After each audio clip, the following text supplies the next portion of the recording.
안녕하세요, 히트머신 코리아입니다.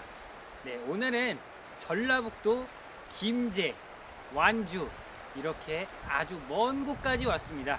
제가 이곳에 온 이유는 지피지기면 백전백승, 향어를 알면 향어 낚시를 잘할 수 있다. 네, 이렇게 양어장들을 돌아다니면서 향어의 습성, 향어의 생태 등등 향어에 대해서 많이 배워보고 향어 낚시와 또 어떻게 접목시킬 수 있는지 여러분들께 소개를 해드리러 왔는데요. 향어 양어장이 진짜 많고 재밌는 게 많을 것 같은데 여러분들께 오늘 아주 재밌는 향어 양식장 투어 보여드리도록 하겠습니다. 히트머신 코리아 향어 양식장 투어 출발합니다.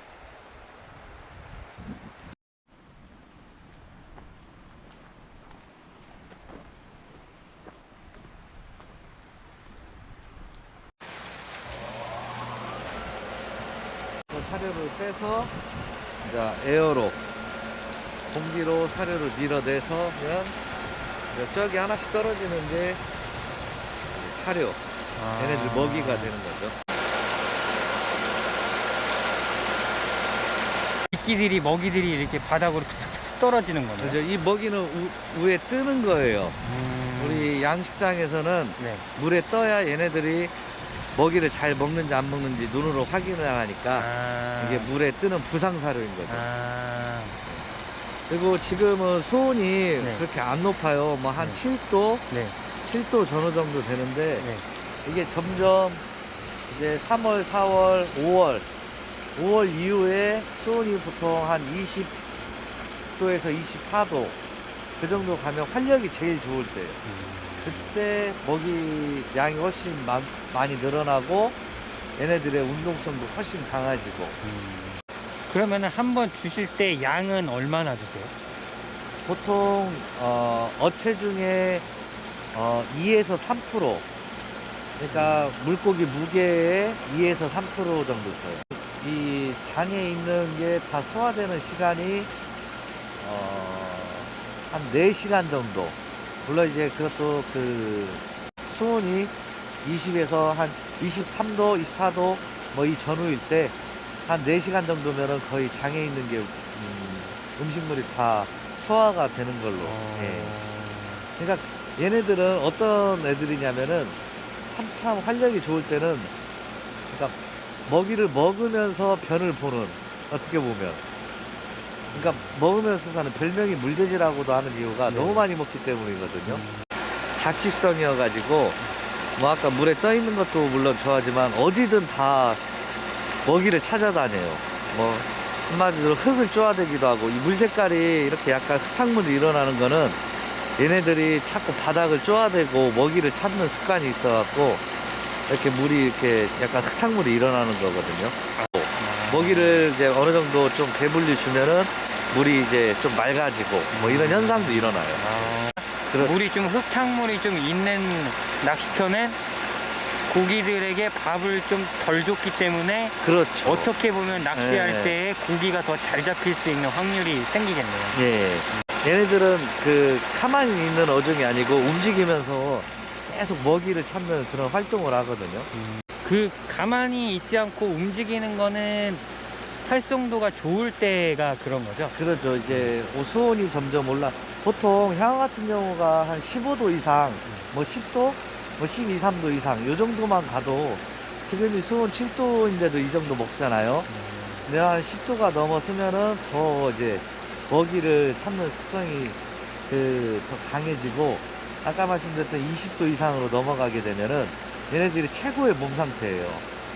그래서 이제 많이 먹고 빨리 크려고 먹이를 많이 찾아다니는. 예. 근데 이제 아무래도 수온이 떨어지면은 조금 느려지고 몸 상태가.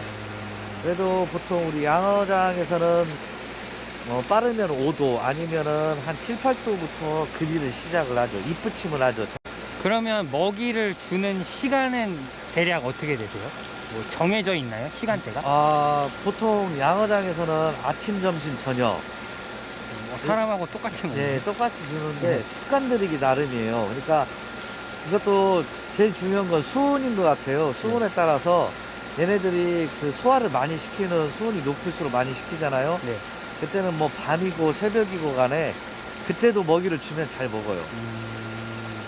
근데 이제 우리 양어장 같은 경우는 급이를 할 때 조심히 주죠. 너무 과식이 안 되게 적절하게 양을 조절을 하다 보니까 뭐 아침, 점심, 저녁 이제 그 최고 적정 수온기에 잠을 자고 일어난 애들이기 때문에 같은 예를 들어서 가을에 수온 7도하고 그다음에 그 봄의 수온 7도하고 비교했을 때 봄에 더 훨씬 더 그 먹이 활동이 강한 것 같아요. 제가 느끼기에.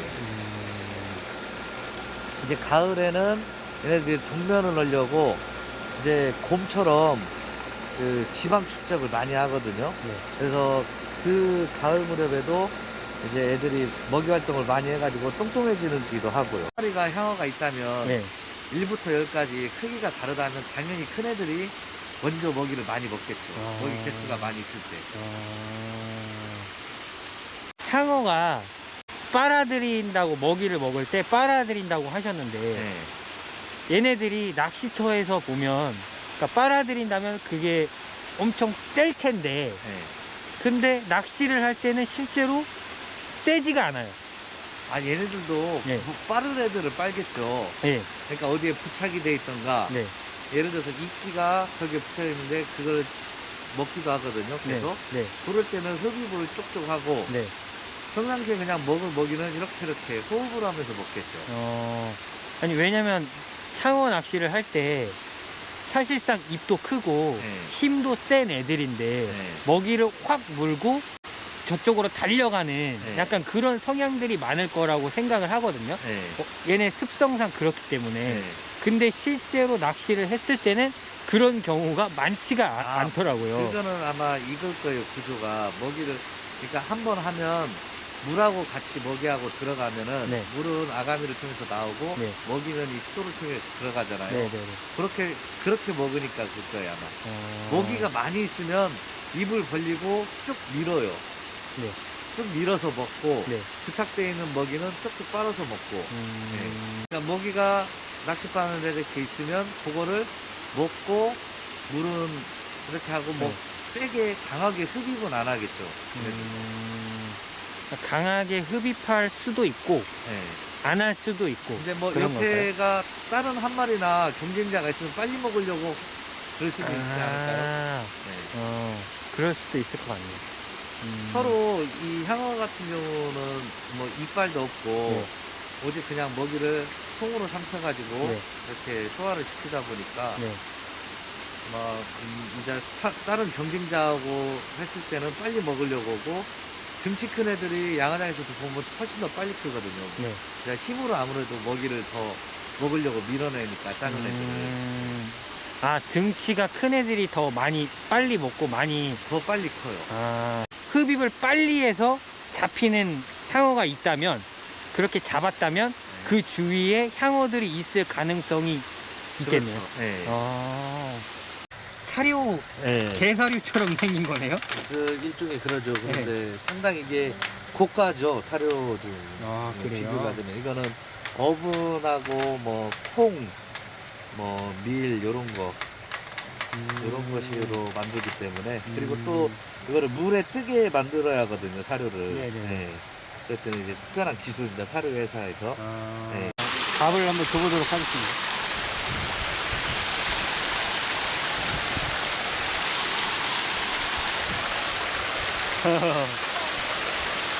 잘 먹는다. 다시 한번 줘볼까요? 아주 재밌는 경험을 하고 있네요. 많이 커라. 한 6kg 정도로 커가지고 나한테 잡혀라. 지금 이 냄새를 한번 맡아볼게요. 이 뻑뻑한 냄새를. 냄새가 막 엄청 지독하거나 뭐 엄청 향이 강한 게 아니고 그냥 일반 우리 게 사료 있잖아요. 그냥 그런 냄새밖에 안 나는데요.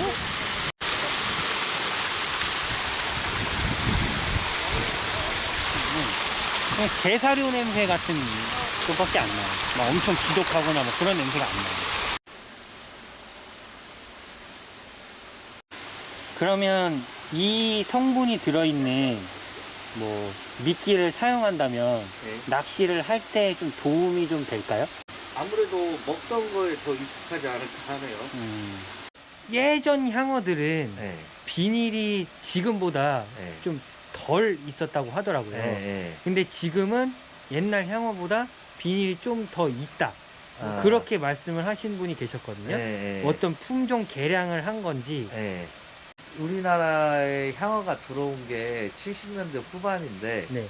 70년 중반에 들어왔죠. 근데 처음에는 이게 가죽잉어, 뭐 거울잉어 해가지고 비닐이 등에 한줄 있거나 네. 가운데에 뭐 꼬리 부분에 조금 있거나 이런 네. 애들이었어요. 네. 네. 근데 이제 오랜 시간 이 양식을 하고 하다 보니까 대를 이어갈수록 비닐이 좀 더 생긴 거고, 그래서 지금 현재 지금 우리 양어장에서는 최근 몇 년 사이에 많이 좋아졌죠. 양어장들마다 비닐이 개수가 많이 줄어들었고 이제 거의 없는 애들도 나오고, 이거는 이제 뭐 그 과학원 국립수산과학원에서 육종을 향어를 해가지고 그런 거 많이 분양도 하고, 또 양어장 스스로도 뭐 이제 좀 품종 개량에 노력을 하고. 예. 그러면 그래서, 비닐이 없는 향어가 조금 더 좋다고 말할 수 있는 건가요? 그렇게 말을 할 수 있는 이유가 네. 왜 그러냐면은, 비닐은 그 물고기들한테 어떻게 보면은 방어막이잖아요. 네, 갑옷이잖아요. 네네네. 근데 향어를 레더카프라고 가죽잉어라고도 부르는 게 네. 가죽이 엄청 두꺼워가지고 네. 그 자체가 보호막이거든요. 네네. 그래서 비닐한테 갈 영양이 없이 지 몸을 더 키우는데, 그러다 보니까 애 체구가 높고 그 빵빵하다고 해야 하잖아요. 네네네. 네, 그렇게 더 잘 클 수가 있는 거예요. 그러니까 비닐이 적은 애들이 좀 더 우수한 애들이라고 봐요. 지금 이렇게 이게 한 300g 정도 나가요. 그러면 크기로 따지면 한 30cm 정도 되나요? 한 25cm. 운이 좋게 출하 장면을 찍을 수가 있어서 향어가 출하하는 장면을 한번 찍어보도록 하겠습니다. 향어를 출하하는 모습입니다. 이렇게 그물을 이용해서 향어를 출하하시는 것 같습니다. 향어가 엄청 무거우니까 이 작업을 하실 때 엄청 힘드실 것 같아요. 이렇게 깨끗한 황토 흙이 있는 이유는 향어가 아주 깨끗하게 자라게 하기 위해서 이런 식으로 흙을 줬다고 합니다. 와,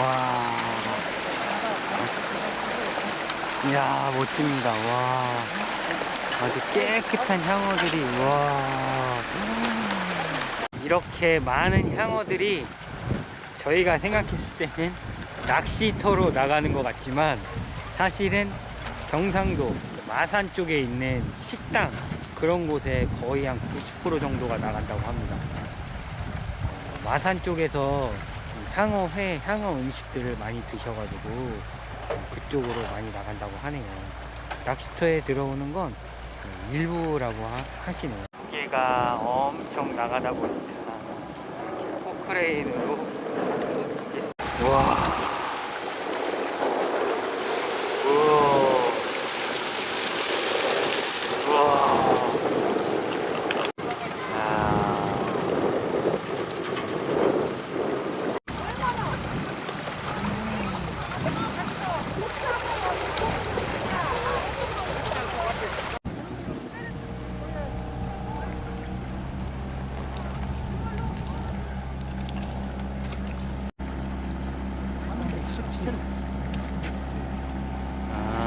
여기에 무게가 이렇게 나와서 무게로 재는.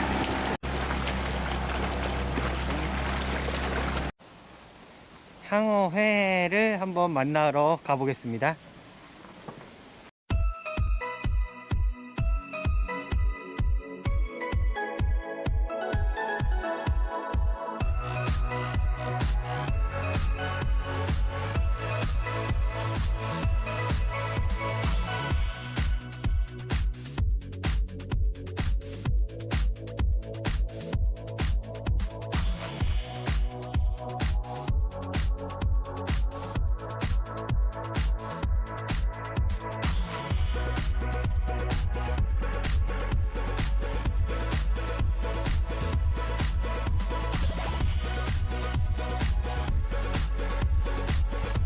일간 주세요. 우와. 이야, 이게 향어지, 진짜. 와, 낚시할 때는 요만한 크기. 우와. 50 정도? 네, 50. 지금 통 무게가 1kg 정도 나가는데, 지금 여기 이렇게 보면 3.5kg면은 2kg 500 정도. 네. 해감 처리를 해서 네, 최소 한 3일에서 2, 3일을 해야 아가미에 있는 흙 같은 거, 부물 같은 걸 털어내고. 그러니까 해감 처리를 예, 한 다음에. 그러고 난 다음에 다시 이쪽 수족관으로 와요. 그런 식으로. 오호, 약간 좀 특이한데? 옆으로 뜨네요, 회를.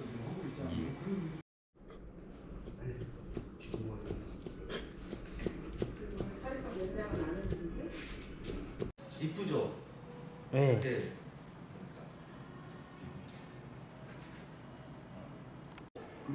초장을 부어서 비벼 드시면 돼요. 회를 먼저 이렇게 넣고,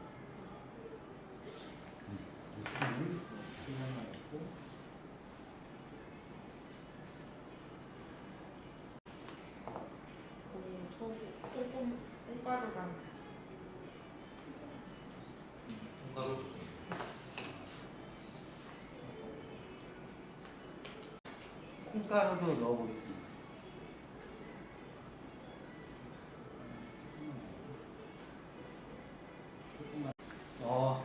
떨립니다.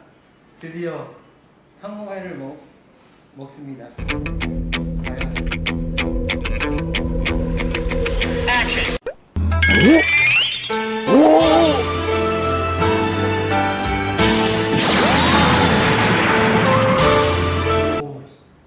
오, 맛있다. 바닷고기 같아요. 바닷고기보다 훨씬 맛있어요. 네. 우와, 되게 맛있네. 지금 이런 식으로 하고 있는데, 민물고기 특유의 그런 흙냄새나 어떤 비린 맛 이런 게 하나도 안 납니다.